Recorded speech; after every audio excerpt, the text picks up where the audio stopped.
সুপ্রিয় দর্শক, সোশ্যাল ইসলামী bank PLC নিবেদিত 7 দিন অনুষ্ঠানে সবাইকে জানাচ্ছি অনেক অনেক শুভেচ্ছা এবং সাদর আমন্ত্রণ। যে কোনো উৎসব অনুষ্ঠানকে ঘিরেই আমাদের চলচ্চিত্র অঙ্গন সবসময় মেতে ওঠে, আর এই বিনোদনের সবচাইতে শক্তিশালী গণমাধ্যমটি নিয়ে এবারের যে চলচ্চিত্রগুলো আমাদের মুক্তি পেয়েছে প্রায় ডজন খানেকেরও বেশি। আমরা আমাদের চলচ্চিত্র কতটা সফলতার মুখ দেখছে এবং চলচ্চিত্র দর্শকরা কতটা গ্রহণ করছে সেসব নিয়ে আমাদের আজকের আলোচনা।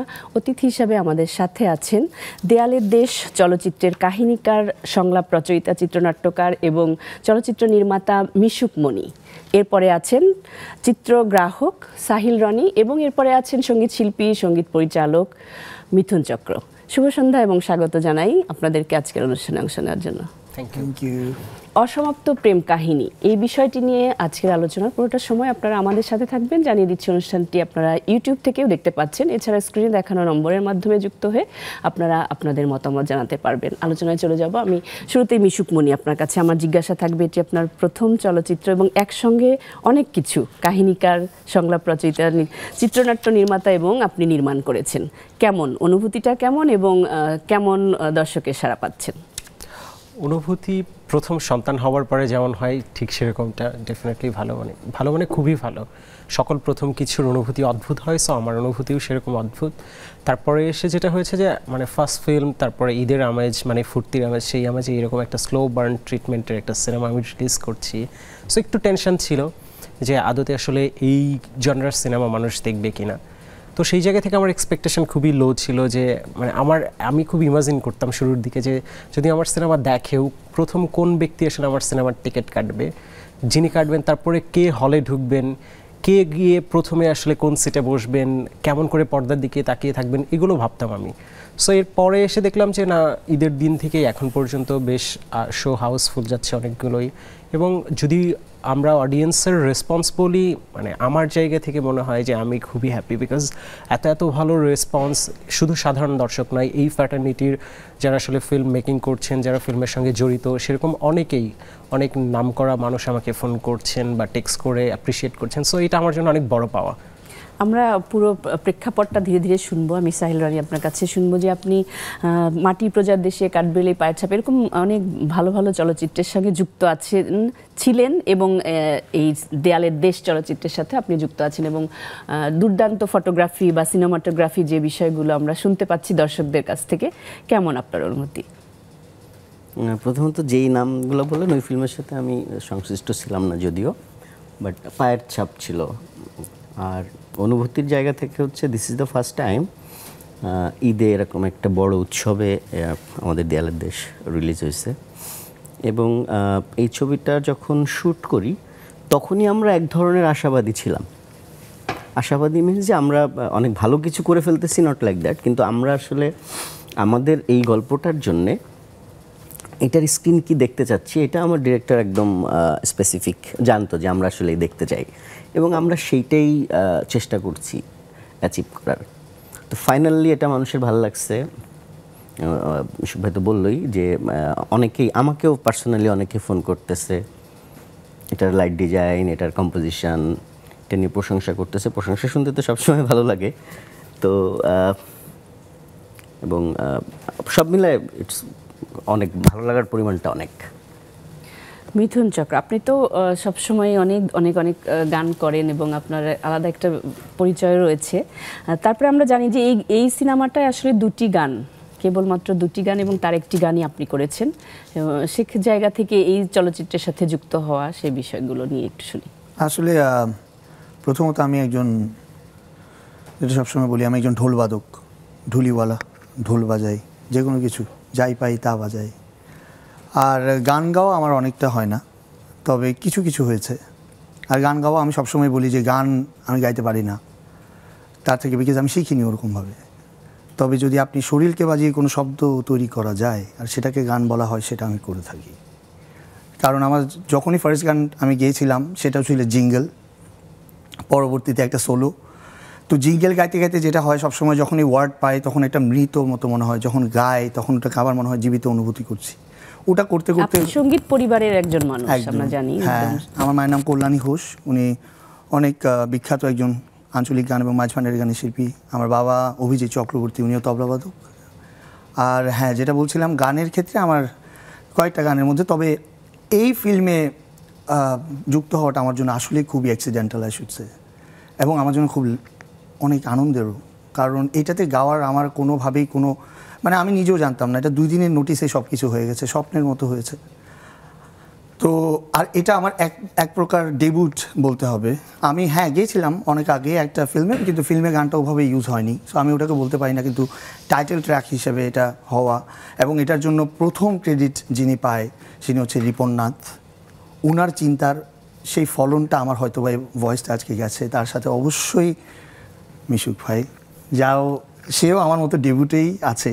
সো আর সবচেয়ে বড় যে আমার জায়গা থেকে আমি ধন্যবাদ দেব, সে আজকে নেই আমার সাথে এখন, ইমন চৌধুরী, যিনি গানটা শুরু করেছেন, মিউজিক করেছেন, আর গানের গীতিকার তো আছেনই, ভাই তো আছেন, আর সাথে ভাইয়ের নামটা আমি সবসময় রোহিত ভাই। হ্যাঁ, তো এই গানটা আমার জীবনের আমি চাই একটা জীবনের এমন গান হোক, যেটা আমার একটা গান ছোটোখাটো আছে এবং আপনারা শুনেন অনেক, কিন্তু এই গানটাও আমি চাই ওটা আমার জীবনের সাথে এমনভাবে গেঁথে যাক যে মিঠুন চক্রর পরেই যাতে এই গানটা বাজুক। তো সেই জায়গা থেকে আমার মনে হয় মানুষও পছন্দ করছে, কিছুটা অনেক পছন্দ করছে, বিশেষ করে আমাকে এই ফ্যাটার্নিটির অনেক বড়, যার নাম বলতেই হয়, তাপস ভাই, গান বাংলা, উনি নিজেও একজন পরিচালক, উনি ফোন করে অ্যাপ্রিসিয়েট করেছেন, মিশুক ভাইয়ের অ্যাপ্রিসিয়েট করেছেন, ইমনকে আমার সাধুকে অ্যাপ্রিসিয়েট করেছেন, যে এত সুন্দর গান, 12টা ফিল্ম বেরিয়েছে, যেখানের মধ্যে আমি 2টো গান পছন্দ করি, সেই 2টাই এই ফিল্মের, তার মধ্যে সবচেয়ে বড়, আমি মানে ফোন না দিয়ে পারলাম না তোমাকে, রাতের 2:30 বাজে উনি আমাকে করে, তো এগুলো অনেক বড় ব্যাপার। So I am really very very thankful to almighty and to the audience too. জি, অবশ্যই আমরা গানটা একটু পরে আমাদের আলোচনার ফাঁকে আমরা শুনে নেব। আমি মিশুক মনির কাছ থেকে আবারও শুনি যে এই যে কাহিনীটা আসলে একটি না পাওয়া ভালোবাসা বা মন খারাপ করা একটি চলচ্চিত্রের কথা আমরা শুনছি। মন খারাপ করা চলচ্চিত্রগুলো কিন্তু মানুষের মনে বেশি করে দাগ কেটে যায়। এই কাহিনীটা আপনি আসলে কিভাবে, কতদিন ধরে এটাকে নিজে বহন করছেন এবং তার ফল আমরা দেখছি যেটা?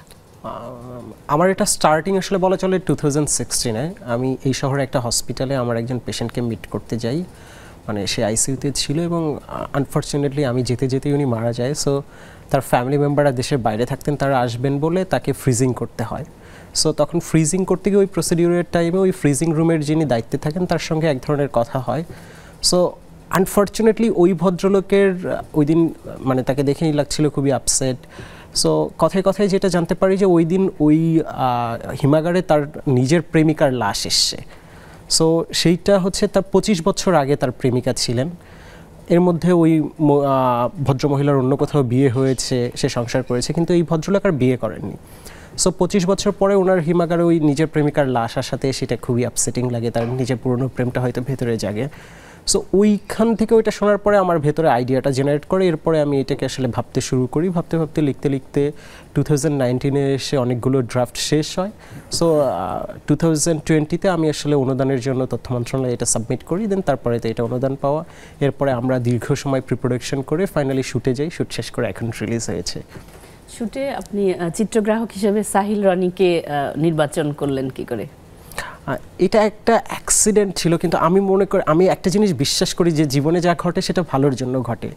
প্রথম দিকে আসলে ওনার সঙ্গে আমার পরিচয় ছিল না। সো যেটা হয়, এই ফিল্ম দিয়ে ওনার সঙ্গে আমার পরিচয় হয়। প্রথম দিকে অন্য কাউকে ভেবেছিলাম যার সঙ্গে আমার আগে থেকে একটু পরিচয় ছিল, কিন্তু আনফর্চুনেটলি তার সঙ্গে চলতে গিয়ে আসলে আমার মনে হলো যে আমার ভাবনাকে আসলে উনি কোনোভাবেই কোপ আপ করতে পারছেন না।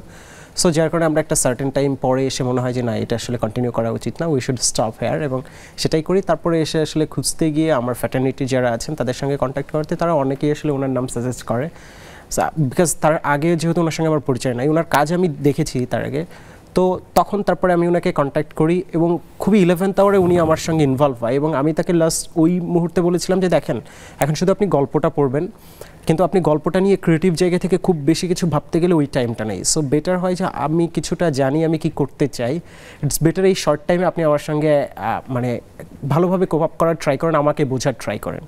সো আমাদের মধ্যে একটা ভালো আন্ডারস্ট্যান্ডিং তৈরি হোক। সো ওই 11th আওয়ারে আমাদের মধ্যে ওই আন্ডারস্ট্যান্ডিংটা গ্রো করে, এবং শুটিং ফ্লোরে গিয়ে যেটা হয় যে আসলে সেইটা আমরা আসলে মানে অ্যাটলিস্ট মনে হয়েছে যে এখন স্ক্রিনে দেখে মনে হয়েছে সেটা আমরা পোর্ট্রে করতে পেরেছি যেটা চেয়েছিলাম। আমি একটু সাহিল রনির কাছ থেকে শুনবো যে আসলে লোকেশনগুলো কোথায় কোথায় ছিল এবং কিভাবে আপনি ওই নির্বাচন তো এটা সবাই মিলেই পরিচালক এবং যিনি চিত্রগ্রাহক থাকেন বা টিমের যারা থাকেন সবাই মিলেই করা হয়, কিন্তু তারপরেও আপনার দিক থেকে আপনি কি কি ধরনের চেয়েছেন যে এই ধরনের হলে সেটা বেটার হবে?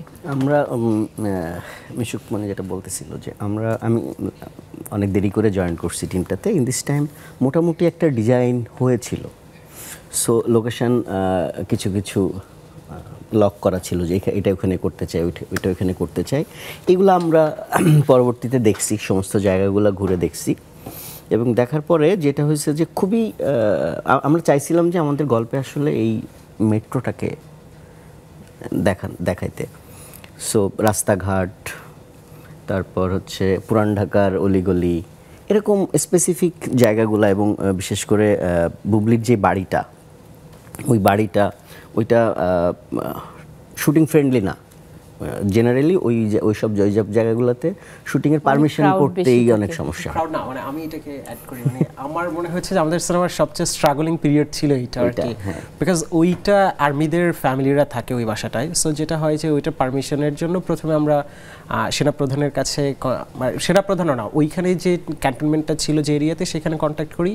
প্রথমে ওনারা বলেছিল যে ওনারাই পারমিশন দিতে পারবে। ফাইন, একটা সার্টেন টাইম পরে এসে বলে যে না, আমরা এটা পারছি না, আপনার সেনাপ্রধানকে আসলে অ্যাড্রেস করে অ্যাপ্লাই করতে হবে। সো তাকে অ্যাড্রেস করে অ্যাপ্লাই করি। এরপরে উনি যা বললেন সেটা মোটামুটি আমরা হতাশ হয়ে যাই, বিকজ উনি বলেন যে এইটার পারমিশন দেওয়ার ক্ষমতাও আমার নেই। আর্মিদের এই জায়গা থেকে আপনি যদি একটা সুতোও নিতে চান সেটা PM এর কাছ থেকে পারমিশন লাগবে। সো কী করতে হবে, উনি বললো যে আপনার অ্যাপ্লিকেশনটা আমি অ্যাকসেপ্ট করছি, এরপরে আপনার এই অ্যাপ্লিকেশনটা প্রত্যেকটা গোয়েন্দা সংস্থার কাছে যাবে, তারা আপনার সম্পর্কে খোঁজ নিবে, তারা একটা রিপোর্ট দিবে, তারপরে দেন PM অফিসে এই সব ফাইল যাবে, তারপরে PM বিবেচনা করে যদি ওকে করে দেন ওকে। সো একটা লম্বা সময় যায় এটার জন্য এবং ফাইনালি আমরা পারমিশনটা পাই। আমরা ব্লেসড আর কি। সেক্ষেত্রে কি অনুদান হওয়ার কারণে একটু সুবিধা পাওয়া গেছে এরকম না? কিছু? মানে একদমই না, অনুদানের না, যে কোনো সিনেমা গেলে সেম প্রসিডিউরেই এটা আসলে ওনাদের কাছ থেকে অ্যাচিভ করতে হবে। জি, সাহিল রনি। নর্মালি এই স্ট্রাগলটা ডিরেক্টর বা প্রোডিউসার এন্ড থেকে করা হয় না। আমরা অন্যান্য শ্যুটের সময় যখনই দেখি যে এরকম প্রসিডিউর যেটা পারমিশন করতে হবে, আমরা এটা ছাড়াও ধরেন যে ঢাকা শহরে রাস্তাঘাটে শ্যুট করছি প্রচুর। আমরা অরিজিনাল পুলিশ দিয়ে রাস্তা ব্যারিকেড করাইছি, নর্মাল জ্যাম ক্রিয়েট করছি, ফিল্মে একটা দৃশ্য আছে। তো এই সবই আমরা করতে পারছি। অনেক ডিপ্লোম্যাটিক জায়গায় আমরা ড্রোন ফ্লাই করছি, এটা করতে পারছি। এটা জেনারেলি করা যায়ও, বাট এই যে যেই প্রবলেমটা হয় সঠিক প্রসিডিওর মেনে অ্যাপ্লিকেশন করা, ওইটার পিছনে লেগে থাকা, সেটা মিশুকমণি একদম 100% করছে। এবং মানে যেটা যেখানে করতে চাইছি ওইটা যেভাবে হোক, ধরেন আমরা একটা হসপিটালে শুটিং করছি অনেক দিন এবং প্রচুর মানুষজন তার মধ্যে, সেটাও এরকম পারমিশন নিয়েই করা হয়েছে, যেটা অনেক বেশি জীবন্ত লাগতেছে। এটা আমরা চাইলেই একটা সেটে করতে পারতাম, কিন্তু এই রকম বড় স্ক্রিনে কোনোভাবে সম্ভব ছিল না। বাট এইটার জন্যে মিশুক ভাইয়ের প্রতি আসলে আমি কৃতজ্ঞ যে প্রতিটা জায়গায় সে কোথাও ছাড় দেয় না। যদি বলছি যে ভাই এটা এখানে করবো মানে এখানে করবো, এটার জন্য সেট একদমই নির্মাণ করা হয়নি, সবই আমরা সেটও নির্মাণ হয়েছে, সেটা খুবই সামান্য, তাও সেটার অর্ধেক অংশ। একটা সেট নির্মাণ করা হয়েছিল, সেটার তবু অর্ধেক অংশ, অল্প একটু পার্ট, বাকি টোটালটাই রিয়েল লোকেশনে। সেক্ষেত্রে তো খুবই মানে মজা পাওয়ার কথা কাজটা করে। মজা পাওয়া বলতে হ্যাঁ প্রচুর। সবচেয়ে বেশি মজা হয়েছে আমাদের সেন্ট্রাল কাস্ট যে রাজ। ধরেন যে নিউ মার্কেটে আমরা রাস্তার মধ্যে শ্যুট করতেছি, রাজের যে গেট আপ, ও যে মনে করেন ফুটপাতে যে চুরি বেচে, তারপরে যে ডেকে 50 টাকা 100 টাকা ইয়ে বেচে, এদের সাথে যে বসে আছে, কেউ নোটিশই করতেছে না ওকে। তো ওইটা নিয়ে আমরা হাসতে হাসতে শেষ। এরকম মানে আমাদের ক্যারেক্টারটার, বিশেষ করে রাজের গেট আপটা এত কি বলে লাইভলি ছিল যে ওকে আসলে মানে রাজ মনে হয় নাই কোনো জায়গায়। আমরাও মাঝে মধ্যে ভুলে যাই ব্যাপারটা, এরকম সাধারণ মানুষ নোটিশই করে নাই। এই যে চলচ্চিত্রের মানে নির্বাচন করা, আর্টিস্ট নির্বাচন করা এবং সবচাইতে এখনকার যাদের চাহিদা বেশি এরকম কিছু মানুষকেই আপনি সিলেক্ট করলেন, তাদের শিডিউল পেতে কীরকম বেগ পেতে হয়েছে মিশুকমণি? আমার কোনো বেগ পেতে হয়নি। প্রথমত যাদেরকে আমি চেয়েছি তাদের সঙ্গে আমার সিনেমার সাইন হয় আরও 2 বছর আগে বা তারও আগে আর কি, তারও একটু সময় আগে। তখন রাজের যেটা হয়েছে, দু একটা সিনেমা রিলিজ হয়েছে, কিন্তু এখন শরীফুল রাজ নায়ক হিসেবে এই ফ্যাটার্নিটিতে যে পজিশনটা হোল্ড করে তখন সেটা করতেন না। ইভেন তখনও ওর হাওয়া, দামাল, পরাণ এগুলো কোনো কিছুই রিলিজ হয়নি। সো যার কারণে ওকে যখন আমি কন্ট্যাক্ট করি, আমি কিন্তু আসলে নায়ক ভেবে কন্ট্যাক্ট করি নাই। আমার আসলে এই চরিত্রটাই দরকারি, মানে আমার এই চরিত্রের নাম বৈশাখ, একজন অভিনেতাকে বৈশাখ হয়ে উঠতে হবে। সো আমার মনে হয়েছিল যে রাজ পারফেক্ট চয়েস, সেই জন্য তাকে কন্ট্যাক্ট করা, এবং ফর্চুনেটলি আমার সঙ্গে সেটা ঘটে যায়। বুবলিকেও আমি যখন কন্ট্যাক্ট করি তখনও সে একদমই ফুল ফেজের কমার্শিয়াল নায়িকা, তখনও সে অন্য কোনো এরকম গল্প নির্ভর সিনেমা করা হয়ে ওঠে নাই। আমার সঙ্গে কন্ট্যাক্ট হবার পরে তারপরে ধীরে ধীরে অন্য সিনেমাগুলোও করেছে এবং সেগুলোতে সে প্রশংসিত হয়েছে, তার আগের সিনেমাতেও প্রশংসিত হয়েছে। সো আমি তাদের অভিনয় প্রধান বোধহয় এটা এর আগে প্রহেলিকা এই ধরনের ছিল, প্রহেলিকা, তার আগে- টান এসছে, কিন্তু সেইগুলো করারও আগে আমার সিনেমাতে সে সাইন করা ছিল। এবং আমার সঙ্গে বুবলির একটা প্রায় 1 বছরের গ্রুমিং সেশন ছিল, মানে 100টা সিনেমা আমি সিলেক্ট করে দিয়েছিলাম, সেগুলো ডাউনলোড করে ফাইল করে তাকে দিতাম। সে সেটা দেখে প্রত্যেকটা সিনেমা দেখা শেষে কাজ ছিল আমার সঙ্গে ওই সিনেমা নিয়ে আলোচনা করা, একটা কনভারসেশন হতো। ওই সিনেমা দেখে কি বুঝলো সে, কোন ক্যারেক্টারের অ্যাক্টিং কেমন লাগলো, কেমন এক্সপ্রেশন হলো, এগুলো নিয়ে কথা হতো। এবং আমি প্রায় 50টা বই লিস্ট করে দিয়েছিলাম, সেই বইগুলো পড়ে সেই পড়া শেষে আমার সঙ্গে সেটার ফিলোসফিক্যাল জার্নি নিয়ে কথা হতো। সো এই গ্রুমিংগুলো আমার মনে হয় তাকে কিছুটা হেল্প করেছে, আর তাছাড়া তার খুবই ডেডিকেশন আছে। এবং এই কারণেই পুরো কমার্শিয়ালের জায়গা থেকে অভিনেত্রী হয়ে ওঠা বা অভিনয় শিল্পী যেটা বলি আমরা, সেইটা হওয়ার যে প্রসেসিং সেটা আপনি খুবই ভালোভাবে রপ্ত করিয়েছিলেন। আমরা আরও শুনবো, বিরতি নেওয়ার সময় হয়ে গেছে। দর্শক, আমরা একটি বিরতিতে যাচ্ছি, কোথাও যাবে না, ফিরে আসছি একটু পরে, সাথে থাকুন।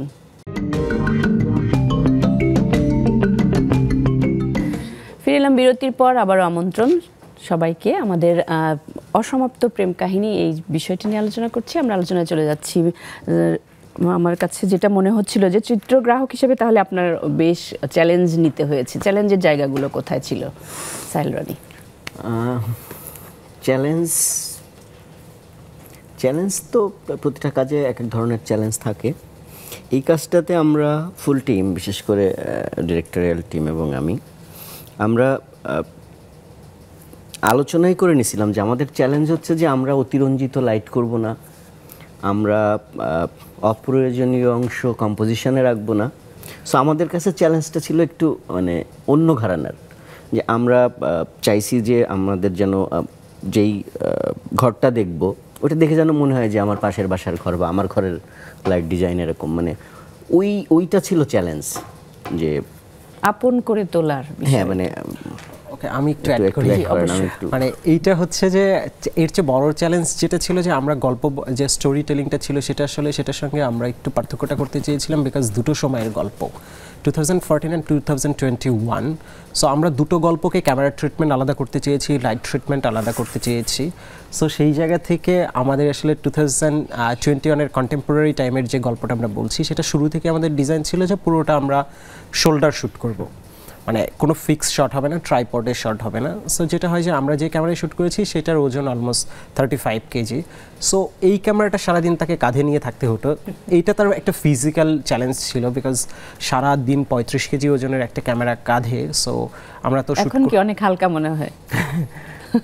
এখনো এটা বললেই আমার মনে হয় ব্যথা আছে, এখনো পেইনটা তার আছে। সো এই চ্যালেঞ্জটা ছিল তার ফিজিক্যাল চ্যালেঞ্জ। এর বাইরে এসে আমাদের যেটা চ্যালেঞ্জ ছিল যে আমরা যেহেতু শোল্ডার শ্যুট করছি, নর্মালি যেটা হয় যে বিগ স্ক্রিন মানে খুব ছোট জিনিস অনেক বড় দেখা যায়।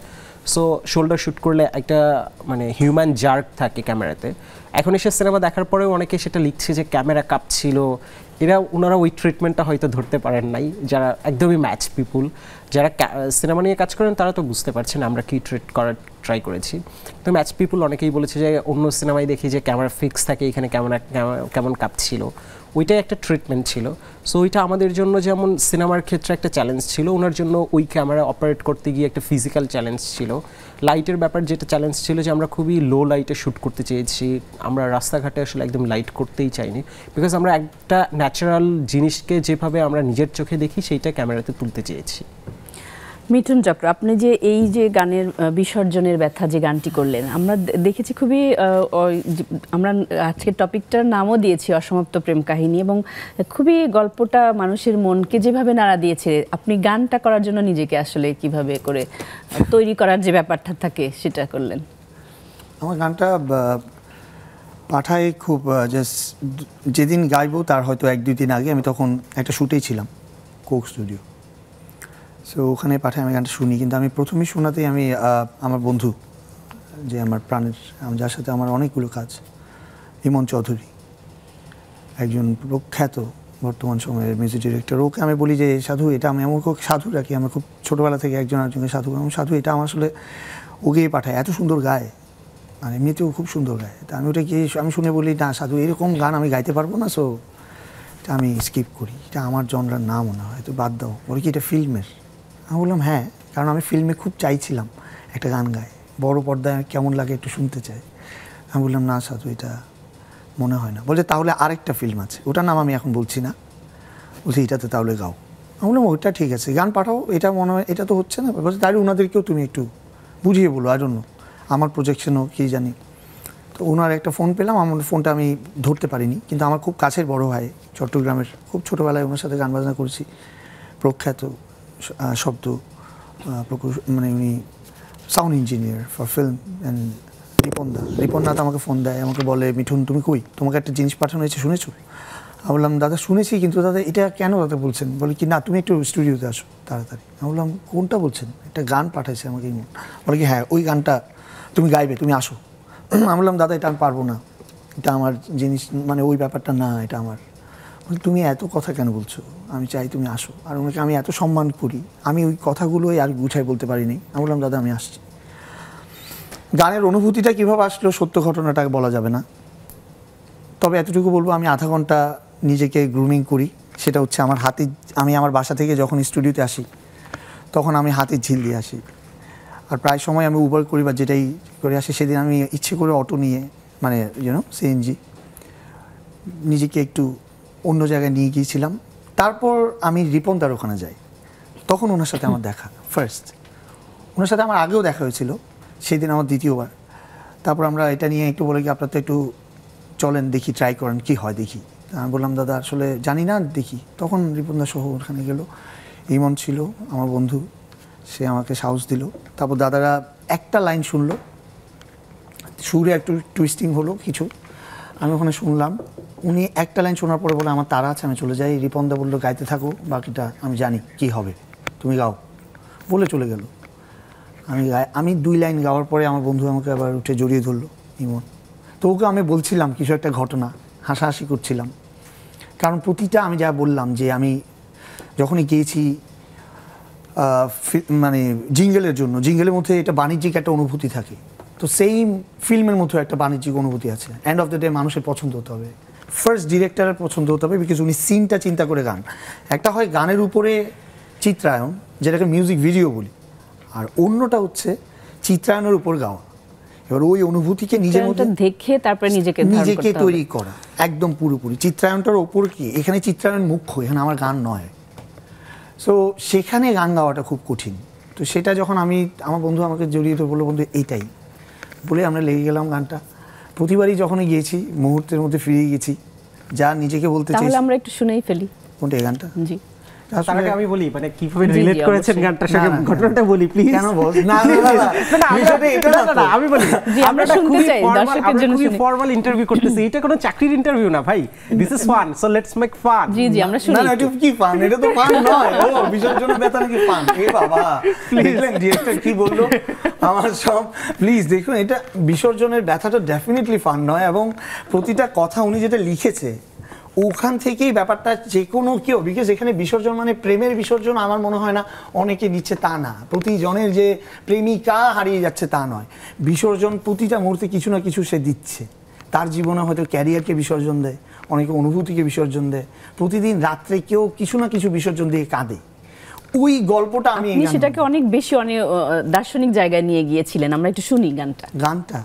আচ্ছা, গানটার জন্য আমাকে একটা গিটার দেওয়া হয়েছে, কিন্তু আমি গিটারটা বাজাবো না, বিকজ আমি গিটারিস্ট নই। কিন্তু যেদিন আমার বন্ধু নেই এখানে, ওকে আমি খুব মিস করছি, ইমনকে।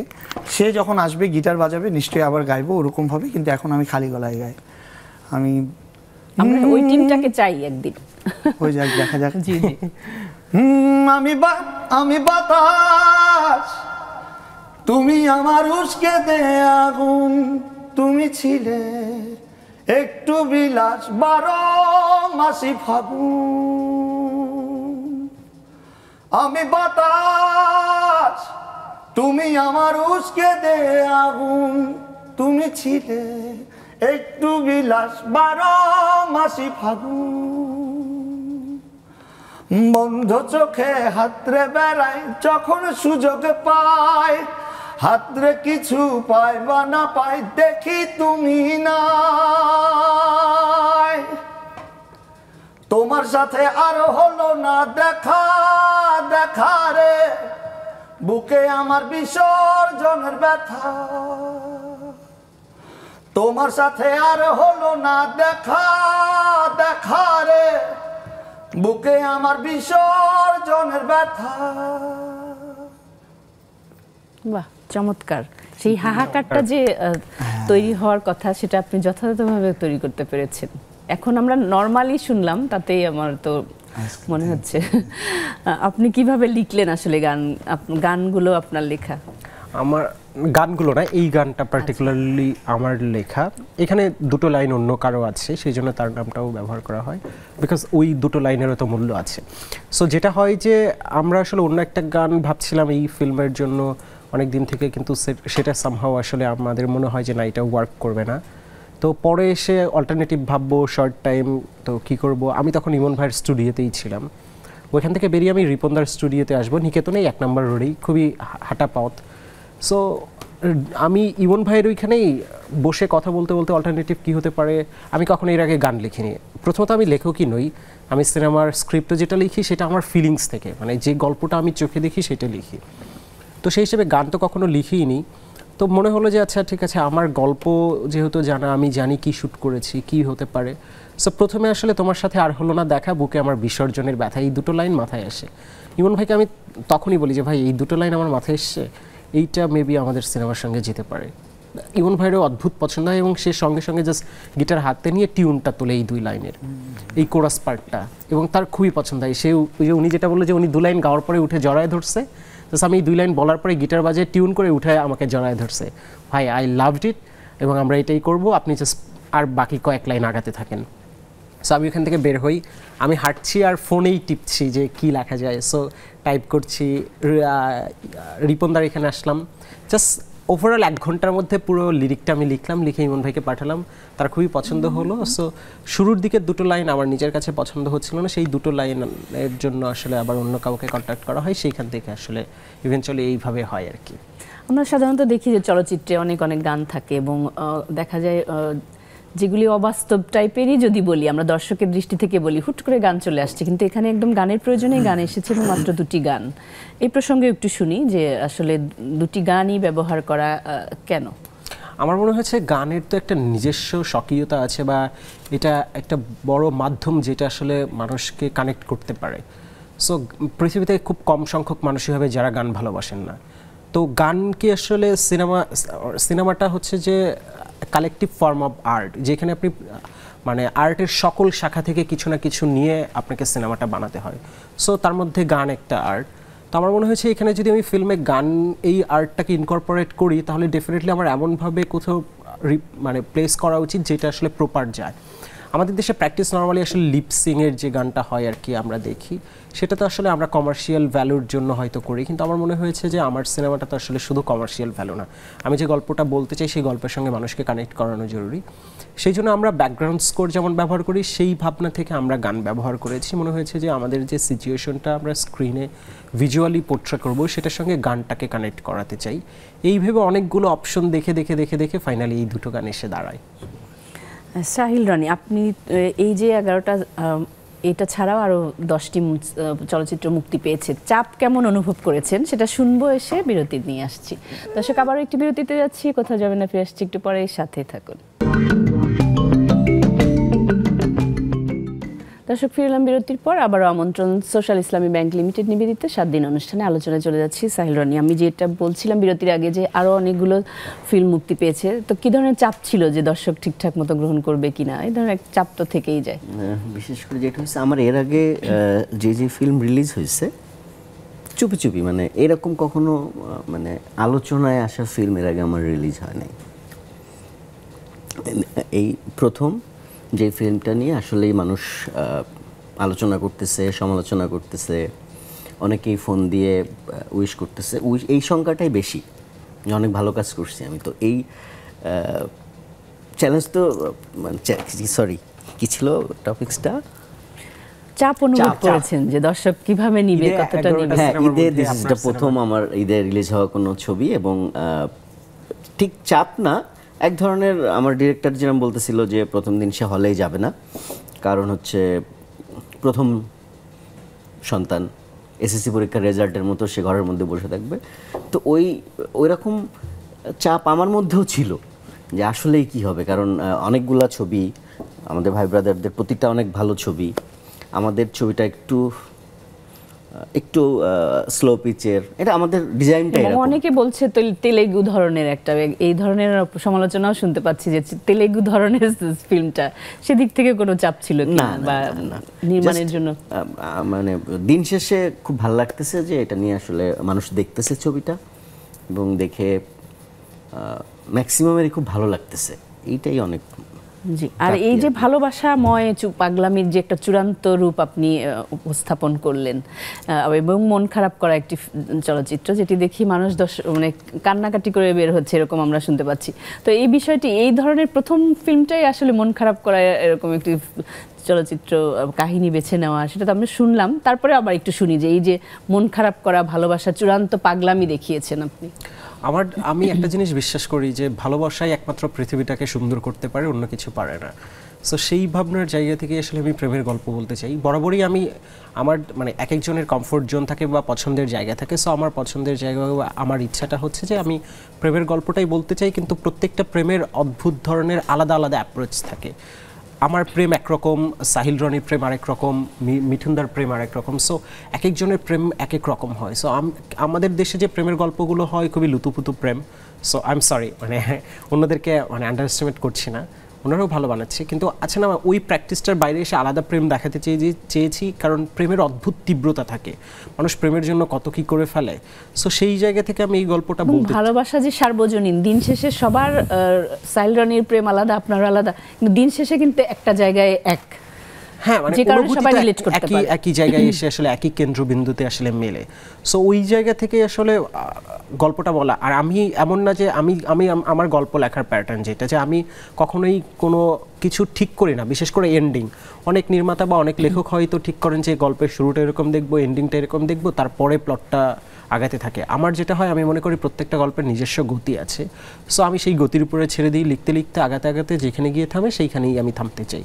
সো মন খারাপ করার শেষে এসে আসলে এই না পাওয়ার বা প্রেমের এই যে বিচ্ছেদের জায়গাটার কারণে মানুষের মন খারাপের জায়গা, আমার মনে হয় আমি সে জায়গায় সাকসেস। বিকজ মানুষের যে, আমি তো আসলে গল্পটা বলেছি মন খারাপের জায়গাটা।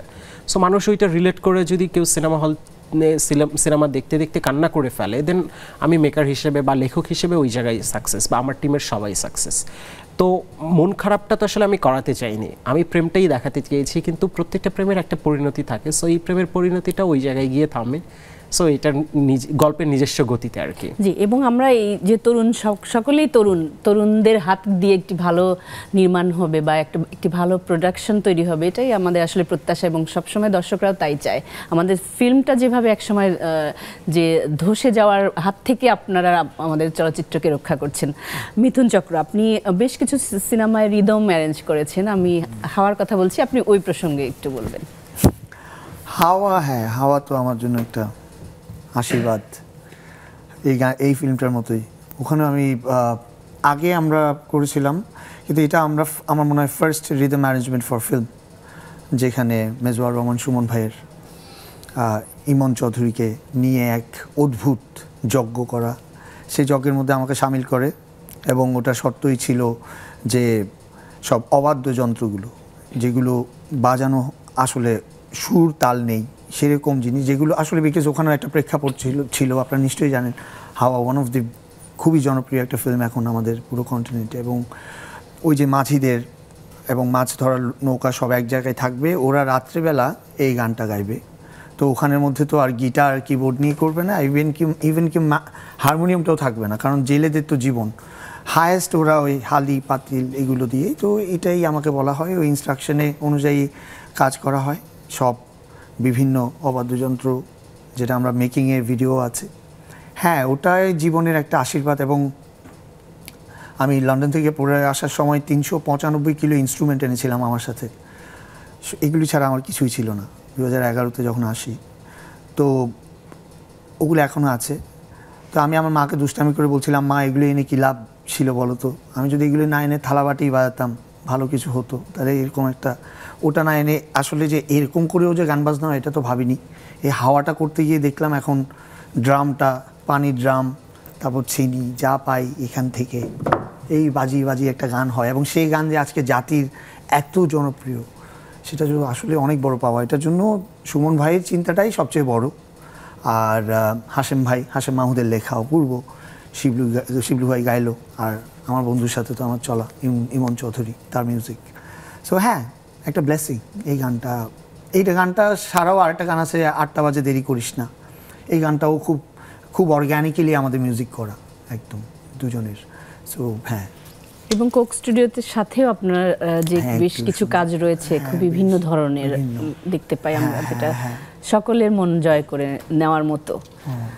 জি, আমি আবার একটু মিশুকমণি আপনার কাছ থেকে শুনবো যে এই যে এটা একটি অনুদানের চলচ্চিত্র, সেখানে বাজেটের বিষয়গুলো তো থেকে যায়, অনুদানের সেই টাকা দিয়েই তো হয় না। আপনি একটু বাজেট সম্পর্কে বলবেন। এবং আমরা জানি যে আমাদের বাংলাদেশে একমাত্র অনুদানের জন্য, সিনেমার জন্য অনুদানের বরাদ্দ রয়েছে, তো এই জায়গাটা নিয়েও একটু বলবেন। অনুদান আসলে আমাদের দেশে তো বহু বছর ধরেই চলছে, কিন্তু যেটা আসলে একটা ট্যাবু আছে যে অনুদানের সিনেমা মানে খুবই দায়সারা গোছের সিনেমা হয়।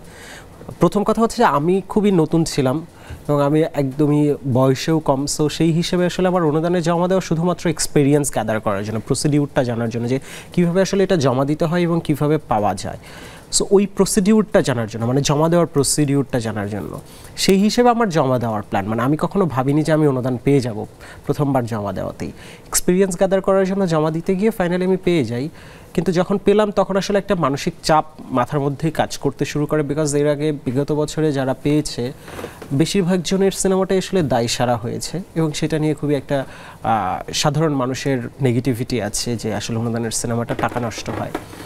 এবং অনেকে এটা বলে যে অনুদানটা বন্ধ করে দেওয়া উচিত এখন, কারণ এরা টাকার সঙ্গে জাস্টিফাই করছে না গভর্নমেন্টের টাকার সঙ্গে।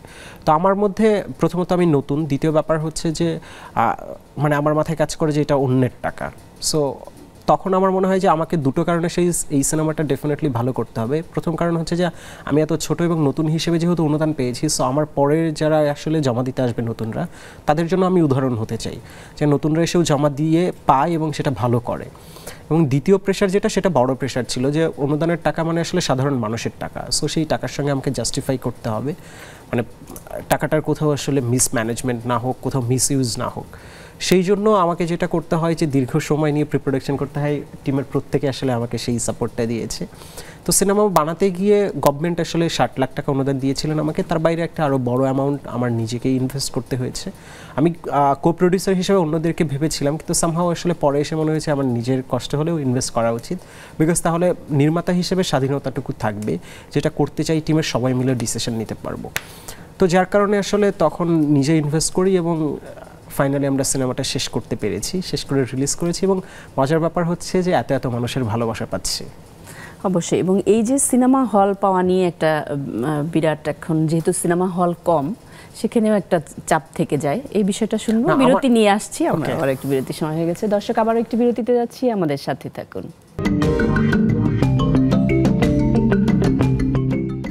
দর্শক, ফিরে এলাম বিরতির পর। আরও একবার আমন্ত্রণ সোশ্যাল ইসলামী ব্যাংক লিমিটেড নিবেদিত 7 দিন অনুষ্ঠানে। আমরা আলোচনায় চলে যাচ্ছি। সাহিল রানী, আমরা জানি যে আপনি চলচ্চিত্রের চিত্রগ্রাহকের পাশাপাশি আপনি আমাদের মতো এরকম একটি চ্যানেলেরও ছিলেন এবং নির্মাণের সঙ্গেও যুক্ত আছেন, সেই প্রসঙ্গে বলবেন। এবং আপনি একজন দর্শকের জায়গা থেকে আসলে বলবেন যে দেয়ালের দেশ আসলে দর্শক কেন দেখবে।